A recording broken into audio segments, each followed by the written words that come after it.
आलमी मंजरनामे का रुख करें और आपको बताएं कि अमेरिका की वस्त मशरक़ी रियासतें गर्दोबहार, बर्फानी तूफान और शदीद बारिशों की जद में है। 100 से ज्यादा अफराद की हलाकत और दर्जनों अफराद लापता हैं। सऊदी अरब के इलाकों तबूक में बर्फबारी जारी है। रियाद में सख्त सर्दी और धुंध कायम है। मक्के में भी बारिश हुई है। जापान में मुल्की और गैर मुल्की सयाह ने बर्फानी इलाकों का रुख कर लिया। अमेरिका की वस्त मशरक़ी रियासतें गर्दोगुबार, तूफान और बर्फानी तूफान की लपेट में 100 से ज्यादा अफराद की हलाकत, दर्जनों लापता। अमरीकी रियासतों नॉर्थ डिकोटा और मिनीसोटा शदीद बर्फबारी, हवाई तूफान और खतरनाक समुद्री तूफान की जद में 2 फीट बर्फबारी से सड़कें बंद। 1 करोड़ अफराद सख्त मुश्किलात में घिर गए। आइंदा 2 रोज में ताकतवर तूफान रियासत कैलिफोर्निया से टकराएगा। सऊदी अरब के इलाके तबूक और न्यू में मुसलसल बर्फबारी हो रही है। पहाड़ों समेत सहराई इलाकों ने सफेद चादर ओढ़ ली।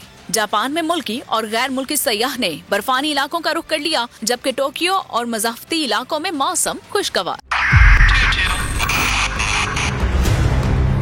2022 बहुत सारे तोहफे भी देके गया पाकिस्तान की आवाम को। पाकिस्तान की आवाम को एक तोहफा ये दिया कि आवाम को पता चल गया कि पाकिस्तान का मीडिया क्या है। हक और सच का सफर साल 2022 में बोल रहा नंबर 1। हमने बहुत सारे शोज और ट्रांसमिशंस की। पूरा साल मुसलसल जदोजहद में निकल गया कि ये वोट ऑफ कॉन्फिडेंस के पीछे कौन लोग थे। तोड़े रेटिंग के सभी रिकॉर्ड। एंकर्स ने भी आवाम में सबसे ज्यादा मकबूलियत पाई